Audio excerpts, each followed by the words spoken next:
진우 씨, 제발. 이건 그냥 오해예요. 오해라고?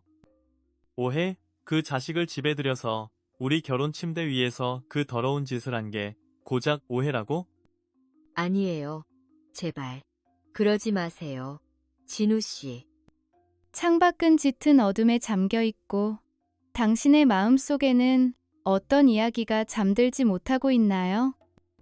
여기는 당신의 밤을 지켜줄 단 하나의 목소리, 한밤의 속삭임입니다. 행복은 너무나 익숙해서 그것이 조금씩 부서져 내릴 때 우리는 알아차리지 못하는 경우가 많습니다. 오늘 완벽했던 자신의 세상이 소리 없이 무너져 내리는 것을 지켜봐야만 했던 한 남자의 사연이 도착했습니다. 너무나 사랑했기에 그 변화가 더욱 아프게 다가왔다는 그의 이야기 속으로 함께 들어가 보시죠. 안녕하세요, 진행자님. 그리고 애청자 여러분. 저는 올해 38, 이진우라고 합니다. 대단한 사람은 아니고 그저 제 상상 속 세상을 그림으로 옮기는 웹툰 작가입니다. 저에게 세상은 아주 단순했습니다. 사랑하는 아내 한소연, 그리고 눈에 넣어도 아프지 않을 제 아들 민준이. 이 둘만 있으면 세상 어떤 것도 부럽지 않았죠. 네, 정말 그랬습니다. 적어도 6개월 전 아내의 세상이 저 모르게 다른 곳을 향해 흘러가기 전까지는요. 여러분은 어떤 아내, 어떤 엄마를 상상하시나요? 제 아내 소연이는 제 상상보다 더 좋은 사람이었습니다. 마감에 쫓겨 밤샘 작업을 할 때면 말없이 따뜻한 코코아 한 잔을 책상에 놓아주던 사람.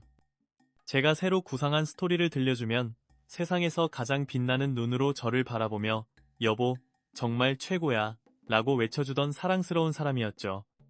제 만화의 첫 번째 독자이자 가장 든든한 제 편이었습니다. 그 사람이 변하기 시작했습니다. 변화는 아주 사소한 것에서부터 시작됐습니다. 아내는 갑자기 도예에 흥미를 보였습니다. 처음에는 정말 기뻤어요. 늘 저와 아들만 챙기던 사람이 자신만의 시간을 갖는다는 게 대견하게 느껴졌으니까요. 하지만 어느 순간부터 아내의 세상은 온통 도자기뿐이었습니다. 여보. 나 오늘 만든 거 봐봐. 예쁘지? 선생님이 나보고 재능 있대. 우와, 정말 예쁘다. 당신이 만드니까 더 특별해 보이네. 근데 요즘 당신, 나보다 흙을 더 사랑하는 거 아니야? 어머, 질투하는 거야? 아이 참, 무슨 그런 말을. 이건 그냥 취미 생활일 뿐인데. 그렇게 말하는 아내의 얼굴에는 제가 최근 몇 년간 보지 못했던 생기가 넘쳤습니다. 그때는 그저 아내가 행복해 보여서 좋다고만 생각했어요. 제가 얼마나 어리석었는지. 그 후로 아내는 보충 수업, 가마 굽는 날, 전시회 준비 등 온갖 이유를 대며 밖으로 돌았습니다. 그리고 아내의 두 번째 변화가 찾아왔습니다. 외모가 달라지기 시작한 겁니다. 어느 날 저녁 외출 준비를 하는 아내의 모습에 저는 숨을 멈췄습니다. 평소 수수하게 입던 사람이 몸의 곡선이 그대로 드러나는 짙은 와인색 원피스를 입고 있었죠. 화장대 위에는 제가 처음 보는 값비싼 화장품들이 늘어서 있었고 아내는 능숙한 손길로 짙은 아이라인을 그리고 있었습니다.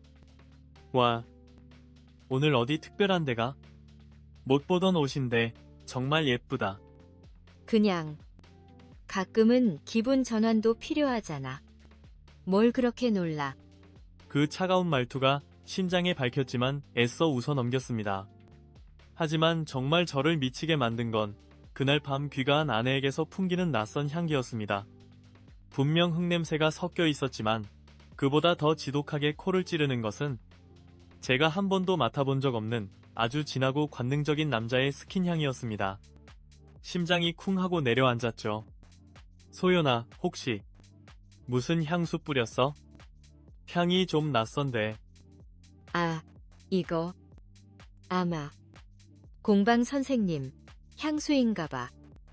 워낙 좁은 데서 같이 작업하다 보니 냄새가 꿰나 보지.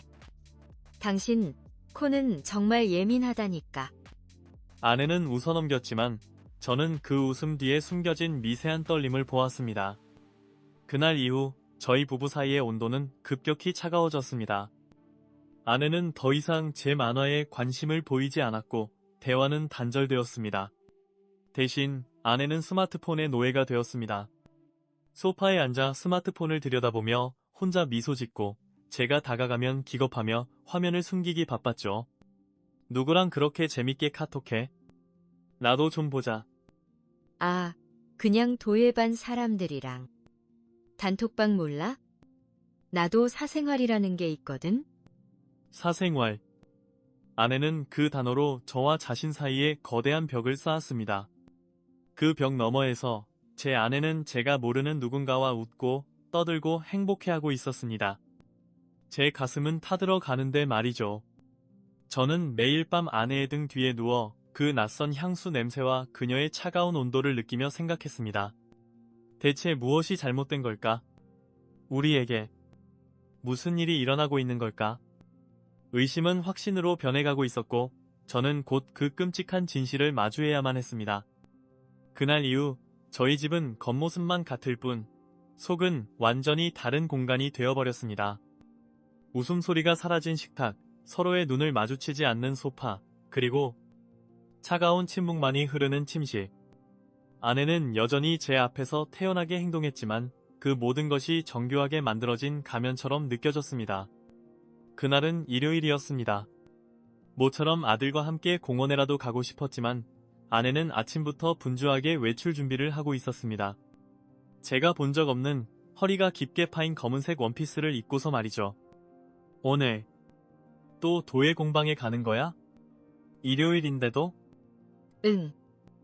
중요한 작업이 남아서. 늦을지도 모르니까 저녁은 민준이랑 먼저 먹고 있어. 아내의 목소리에는 미안함 대신 귀찮음이 묻어 있었습니다. 쾅 하고 현관문이 닫히는 소리가 텅 빈 집을 울렸습니다. 아들 민준이는 거실에서 만화 영화를 보고 있었지만 제 귀에는 아무 소리도 들리지 않았어요. 터질 듯한 답답함에 저는 무엇이라도 해야 했습니다. 그래서 옷장 정리를 시작했습니다. 그게 모든 것의 시작이 될 줄은 꿈에도 모른 채 말이죠. 옷장 문을 열자 익숙하면서도 낯선 아내의 옷들이 보였습니다. 그리고 그 옷들 사이에 섞인 제가 결코 사준 적 없는 화려한 옷들. 한숨을 쉬며 계절이 지난 옷들을 정리하던 바로 그때였습니다. 옷장 윗칸에 있던 아내의 낡은 겨울 스카프 하나가 바닥으로 툭 하고 떨어졌습니다. 무심코 그걸 집어들려던 제 손이 그 자리에서 그대로 멈췄습니다. 옷장 가장 깊숙한 곳, 겹겹이 쌓인 스웨터 더미 아래에 손바닥만 한 작은 상자 하나가 숨겨져 있었습니다. 심장이 발밑까지 떨어지는 기분이었습니다. 온몸의 신경이 그 작은 상자에 집중됐어요. 이걸 열면 다시는 예전으로 돌아갈 수 없다. 머릿속에서 경고음이 울렸지만 제 손은 이미 상자를 향하고 있었습니다. 떨리는 손으로 상자를 열자 그 안에는 두 번째 스마트폰이 들어있었습니다. 저는 그 자리에 주저앉았습니다.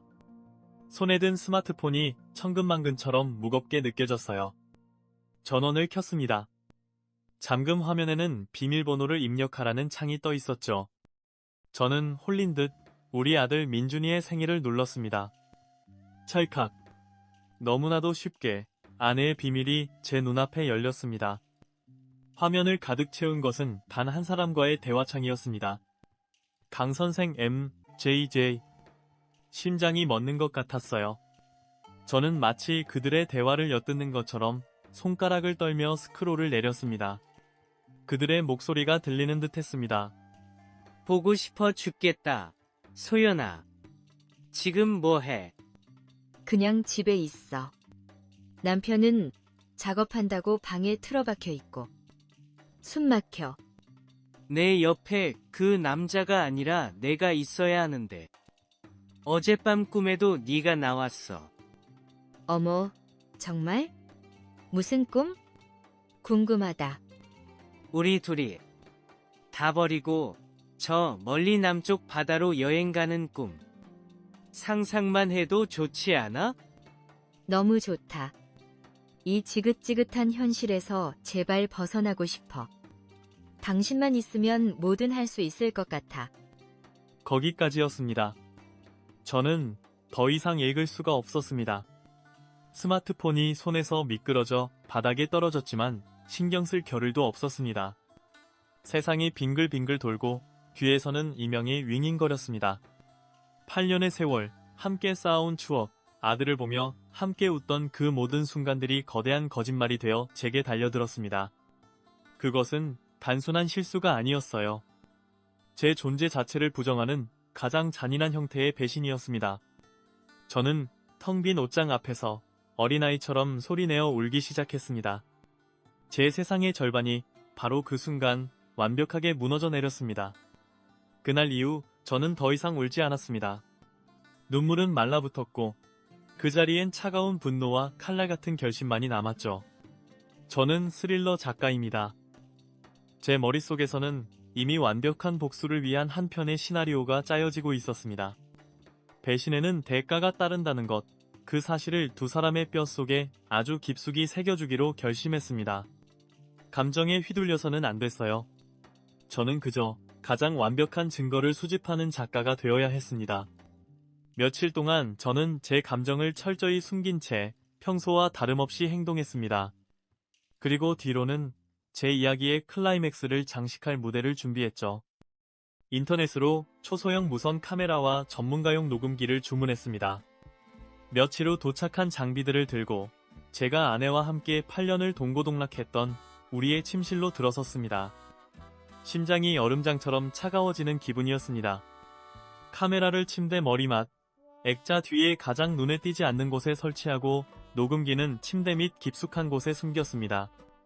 이제 배우들이 무대 위로 오를 일만 남았습니다. 그리고 거짓말처럼 기회는 생각보다 빨리 찾아왔습니다. 바로 그 주 금요일 저녁이었습니다. 아내는 잔뜩 들뜬 목소리로 제게 말했죠. 여보, 나 내일 오후에 강 선생님이랑 특별 개인지도 받기로 했어. 중요한 작업이라서.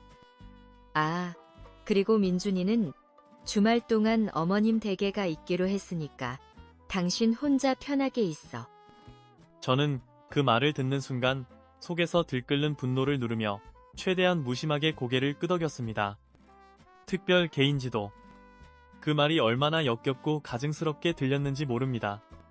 저는 태연하게 대답했습니다. 아, 그래? 알았어.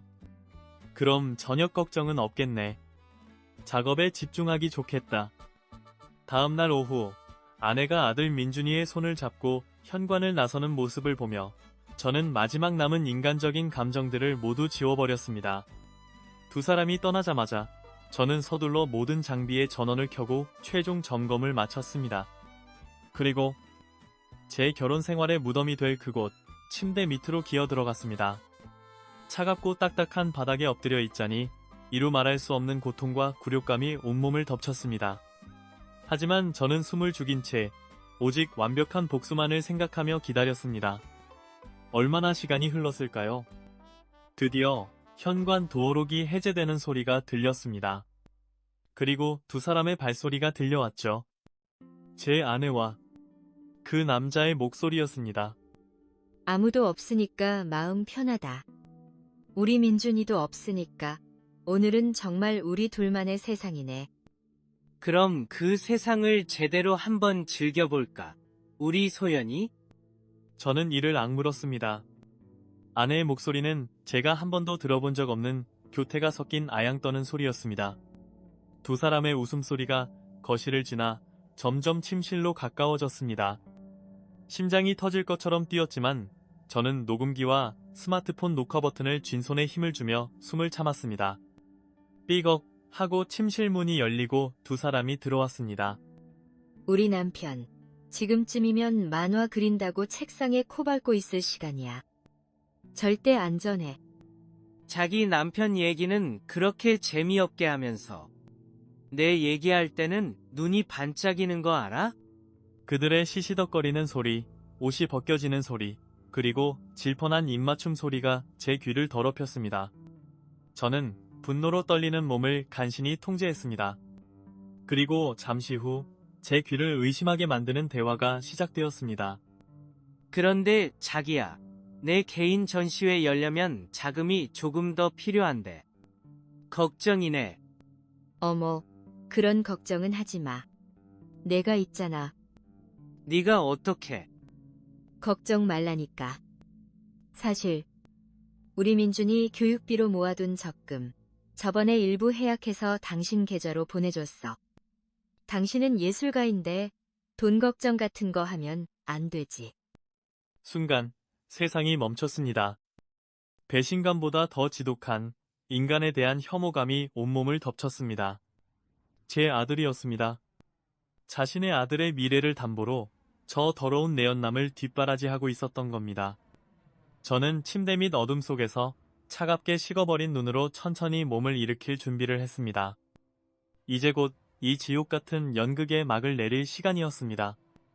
두 사람의 더러운 행위가 끝났을 때 저는 천천히, 아주 천천히 침대 밑에서 먼지를 털며 몸을 일으켰습니다. 삐걱거리는 마룻바닥 소리에 침대 위에서 뒹굴던 두 사람의 고개가 동시에 제 쪽으로 돌아봤습니다.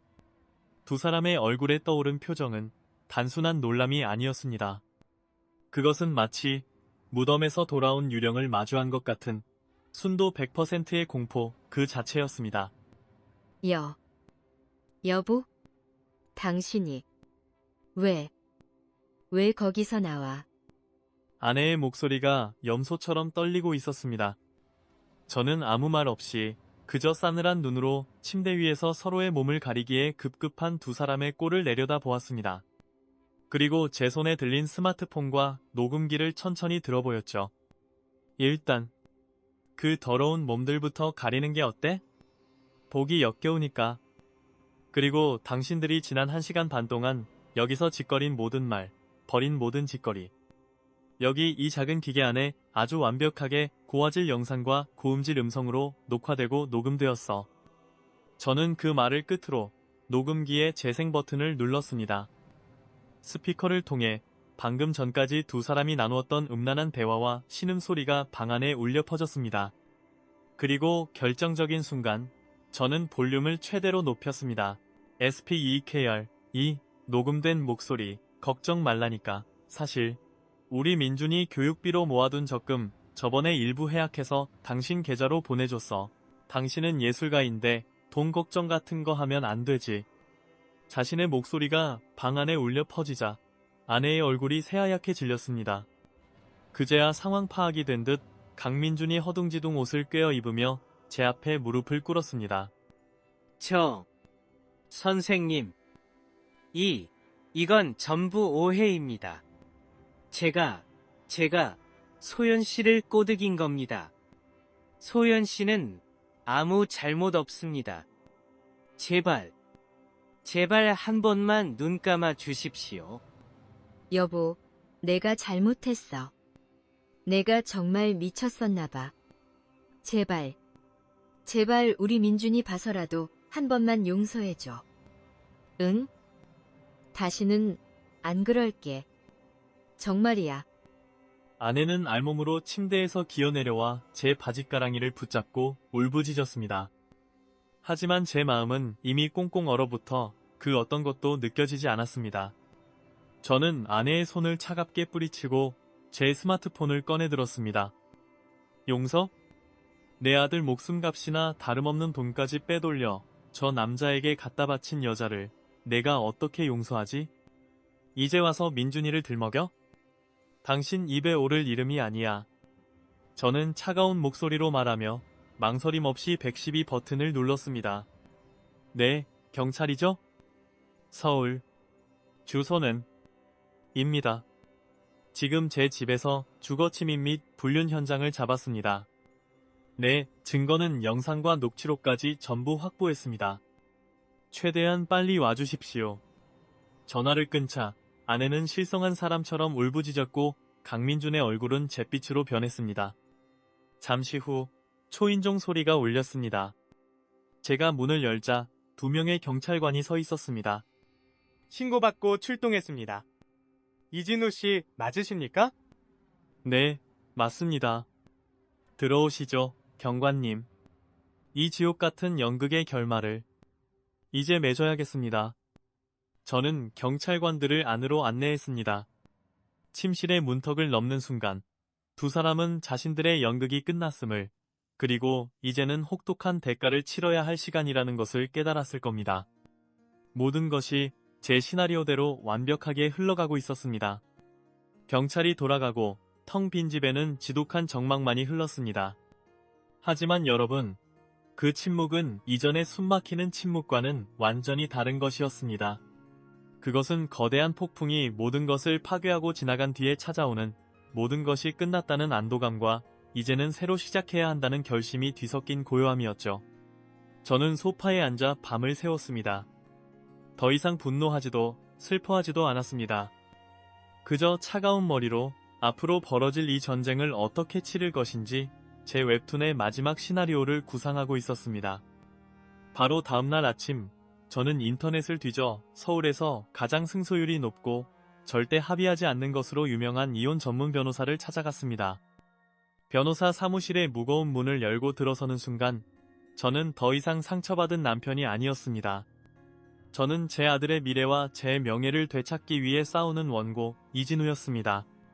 상담실에 마주 앉은 변호사님은 차분한 목소리로 말했습니다. 일단 상황은 알겠습니다. 하지만 선생님, 소송이라는 것이 감정만으로 되는 것은 아닙니다. 상대방이 발뺌할 경우 명확한 증거가 없다면 아주 힘든 싸움이 될 수도 있습니다. 저는 말없이 고개를 끄덕인 후 가방에서 USB 하나를 꺼내 책상 위로 밀었습니다. 증거는 아마 차고 넘칠 겁니다. 변호사님께서 직접 확인해 주시죠. 변호사는 잠시 저를 쳐다보더니 이내 USB를 자신의 노트북에 꽂았습니다. 그리고 재생되는 영상을 보는 내내 그의 냉정하던 포커페이스가 서서히 무너져 내렸습니다.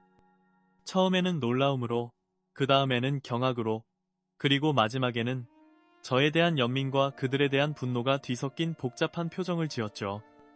영상을 다 본 그는 한숨을 내쉬며 안경을 벗어 닦았습니다. 이진우 선생님, 제 말을 정정해야겠습니다. 이건 힘든 싸움이 아니라 이미 끝난 싸움입니다. 단순 불륜이 아니에요. 명백한 주거침입, 그리고 자녀의 교육 자금을 횡령해 상간남에게 제공한 아주 질이 나쁜 특수한 케이스입니다. 대한민국의 어떤 판사도 이건 절대 용납 못합니다. 제가 약속드리죠. 원하시는 모든 것, 그 이상을 받아내드리겠습니다. 그날 이후 모든 것은 제 시나리오대로, 아니 그보다 더 완벽하게 진행되었습니다. 소장이 접수되자 상대방 쪽에서는 거짓으로 가득 찬 답변서가 날아왔고, 곧이어 아내의 어머니, 즉 장모님에게서 전화가 걸려왔습니다. 이서방. 제발 소송만은 취하해주게. 우리 소연이가 죽을 죄를 지었네. 다 내 잘못이야. 하지만 민준이는 어떡하라고. 애 앞에서 어미와 아비를 갈라서게 할 텐가. 전화기 너머로 들려오는 장모님의 울음 섞인 목소리에 잠시 마음이 흔들릴 뻔했지만 저는 정신을 차리고 차갑게 대답했습니다. 어머님, 그 말씀은 따님이 제 아들 민준이의 대학 등록금을 저 남자에게 갖다 바치기 전에 하셨어야 합니다. 그때 민준이를 조금이라도 생각했다면 이런 일은 없었을 겁니다. 저는 절대 합의도 선처도 없습니다. 법대로 하겠습니다. 몇 달 후 마침내 마지막 재판의 날이 밝았습니다.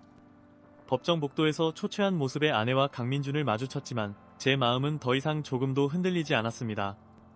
사랑도 미움도 아닌 그저 텅 빈 무관심만이 남아있을 뿐이었죠. 재판이 시작되고 마침내 증거 영상이 법정의 대형 스크린에 재생되었습니다. 소리 없는 영상 속에서 벌어지는 두 사람의 추악한 행위, 그리고 스피커를 통해 울려 퍼지는 음란한 대화와 신음소리. 방청석에서는 경악의 탄식이 터져나왔고 아내는 고개를 숙인 채 오열하기 시작했습니다. 강민주는 얼굴이 잿더미가 되어 아예 고개를 들지 못했죠. 판사님은 판결문을 읽기 전 이례적으로 두 사람을 향해 짧고 단호하게 말했습니다. 피고들의 행위는 단순한 부정을 넘어 한 가정에 대한 신뢰와 자녀의 미래에 대한 부모로서의 최소한의 의무마저 저버린 용납될 수 없는 행위입니다. 잠시 후 판사님은 판결문을 차갑게 읽어 내려갔습니다. 주문. 첫째, 원고 이진우와 피고 한소연은 이혼한다. 둘째, 사건 본인 아들 이민준의 친권자 및 양육자로 원고 이진우를 지정한다. 셋째, 피고 강민준은 원고에게 위자료 6천만 원을, 피고 한소연은 원고에게 위자료 3천만 원을 각각 지급하라. 땅땅땅. 판사봉이 3번 울리는 순간 제 길고 길었던 복수가 마침내 끝났습니다. 법정을 걸어 나오자 변호사님이 제게 다가와 손을 내밀었습니다. 그 손을 마주 잡는데 지난 몇 달간 저를 짓누르던 모든 것이 눈 녹듯 사라지는 기분이었습니다. 복수는 끝났습니다. 이제부터는 오직 제 아들 민준이와 함께 새로운 이야기를 행복하게 써 내려갈 시간만이 남은 것입니다. 재판이 끝나고 제 길었던 복수극의 막이 내렸습니다. 그 후 두 사람에 대한 소식을 간간히 전해 들었습니다. 여러분, 한순간의 쾌락을 위해 모든 것을 내던진 자들의 말로는 제가 상상했던 것보다 훨씬 더 비참하고 처절했습니다. 강민주는 결국 저와 자신의 아내에게 줄 위자료를 마련하기 위해 부모님이 물려주셨다던 강남의 아파트를 헐값에 팔았다고 합니다. 그의 이름 앞에 붙었던 총망받는 젊은 예술가라는 수식어는 상간남이라는 주홍 글씨로 바뀌었고 업계에서 완전히 퇴출당했죠. 결국 그는 모든 것을 잃고 아무도 모르게 시골 고향으로 도망치듯 내려가 폐인처럼 숨어 지낸다고 들었습니다. 한소연, 제 전 아내가 된 그 여자의 삶 역시 완벽하게 무너져 내렸습니다. 동네에는 아들 교육비 빼돌려 바람난 여자라는 소문이 파다하게 퍼졌고 그녀는 더 이상 동네를 돌아다닐 수조차 없게 되었습니다. 심지어 그녀를 감싸주던 그녀의 가족들마저 사위와 하나뿐인 손자의 인생을 망쳐놓은 딸을 경멸하며 등을 돌렸다고 합니다. 가끔 그녀에게서 전화가 오기도 했습니다.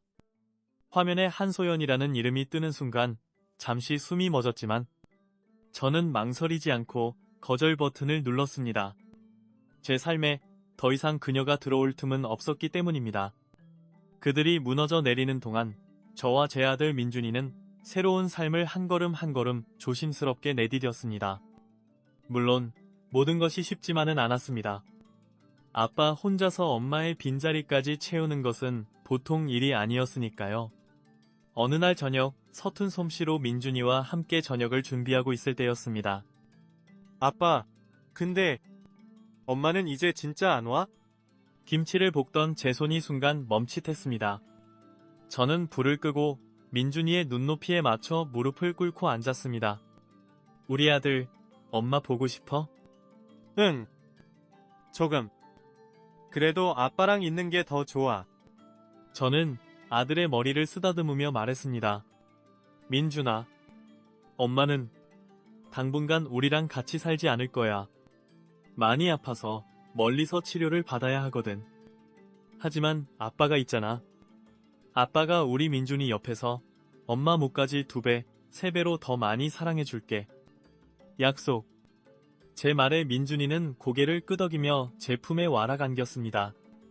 저는 그런 아들을 꽉 껴안으며 이 아이를 위해서라도 반드시 더 행복해져야겠다고 다짐했습니다. 저희는 그렇게 서로에게 의지하며 세상에서 가장 든든한 부자, 후즈가 되어갔습니다.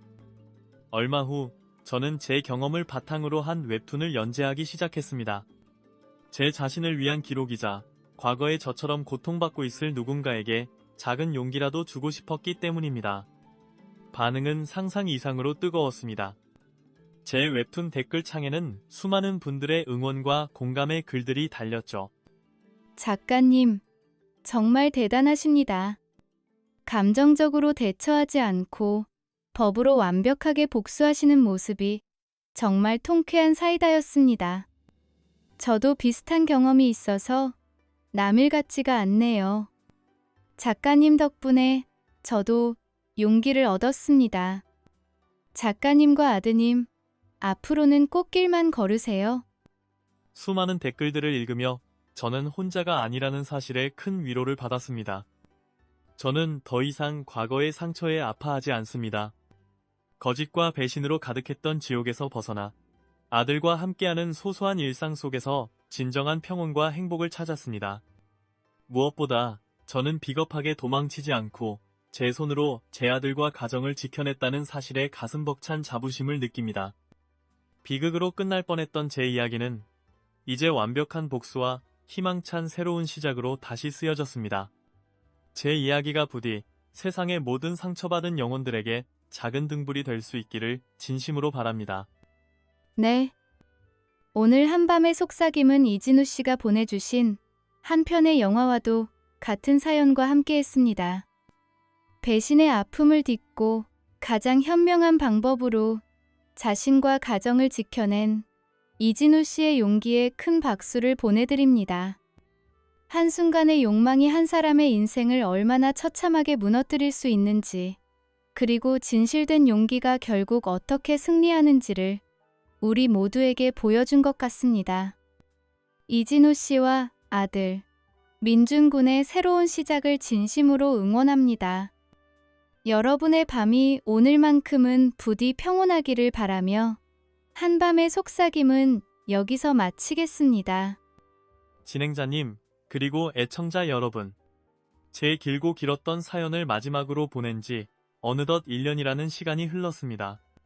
많은 분들께서 저와 제 아들 민준이의 근황을 궁금해하신다는 이야기를 전해 듣고 이렇게 다시 펜을, 아니 키보드를 두드리게 되었습니다. 결론부터 말씀드리자면 여러분, 저와 제 아들은 아주 행복하게 잘 지내고 있습니다.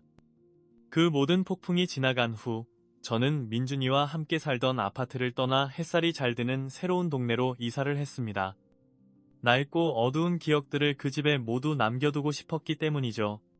저희의 새 보금자리는 이제 더 이상 어색한 침묵이 아닌 민준이의 웃음소리와 서툰 제 요리 냄새, 그리고 신나게 만화를 보는 소리로 가득 차 있습니다. 제 인생에도 많은 변화가 있었습니다. 제 경험을 바탕으로 그렸던 웹툰, 완벽한 복수가 생각지도 못했던 큰 사랑을 받았습니다. 그리고 얼마 전에는 한 드라마 제작사와 판권 계약을 맺게 되었습니다. 제 고통과 복수의 기록이 이제 곧 드라마로 만들어져 더 많은 사람들을 만나게 되는 거죠. 배신으로 인해 꺾일 뻔했던 제 인생이 역설적이게도 바로 그 배신 덕분에 새로운 전성기를 맞이하게 된 겁니다. 얼마 전 길에서 우연히 한소연 씨를 멀리서 보았습니다. 화려했던 모습은 온데간데였고 사람들의 눈을 피하며 초췌한 얼굴로 걸어가는 모습을요. 하지만 여러분, 놀랍게도 제 마음은 호수처럼 잔잔했습니다. 분노도 연민도 아닌 그저 아주 낯선 사람을 보는 듯한 무감각함. 그 순간 저는 깨달았습니다. 제 삶과 제 마음 속에서 그들은 이제 정말로 완벽하게 지워졌다는 것을요. 하지만 그 무엇보다 가장 큰 변화는 바로 제 아들 민준이입니다. 제 품에서 마냥 어리게만 보였던 아이는 이제 제법 듬직한 초등학생이 되었습니다. 지난 주말 저희는 함께 공원으로 소풍을 갔습니다. 돗자리에 누워 파란 하늘을 보는데 민준이가 제게 불쑥 말을 걸었습니다. 아빠, 나 얼마 전에 학교에서 가족 그림 그리기 했는데 아빠랑 나랑 둘이 손잡고 활짝 웃는 거 그렸어. 선생님이 우리 가족이 제일 행복해 보인다고 칭찬해줬다. 저는 그 말을 듣는 순간 가슴 벅찬 감정에 목이 메었습니다. 저는 환하게 웃고 있는 아들을 끌어안고 말했습니다. 정말? 아빠도 우리 민준이가 그림 보고 싶네. 그럼 당연하지. 우리 두 사람이면 충분하잖아. 세상에서 가장 강하고 멋진 가족이니까. 안 그래? 응. 우리가 제일 강하고 제일 멋져. 저희는 서로를 마주보며 한참을 웃었습니다. 네, 애청자 여러분. 저는 이제 진정한 의미의 완벽한 복수가 무엇인지 압니다. 그것은 상대를 무너뜨리는 것이 아니라 내가 더 행복하게 사는 것입니다. 제 아들의 저 환한 웃음을 지켜내는 것. 그것이 제 삶의 이유이자 제 복수의 완성입니다. 그동안 제 이야기를 들어주시고 응원해주신 모든 분들께 진심으로 감사드립니다. 네. 1년 만에 다시 돌아온 이진우 씨의 사연, 정말 감사드립니다. 이보다 더 완벽하고 행복한 결말이 또 있을까요? 고통의 시간을 이겨내고 아드님과 함께 누구보다 행복한 삶을 살고 계신 모습에 저희가 오히려 더 큰 감동과 위로를 받았습니다. 진정한 복수는 용서도 파괴도 아닌 바로 나 자신의 행복이라는 것을 다시 한번 깨닫게 해주는 시간이었습니다.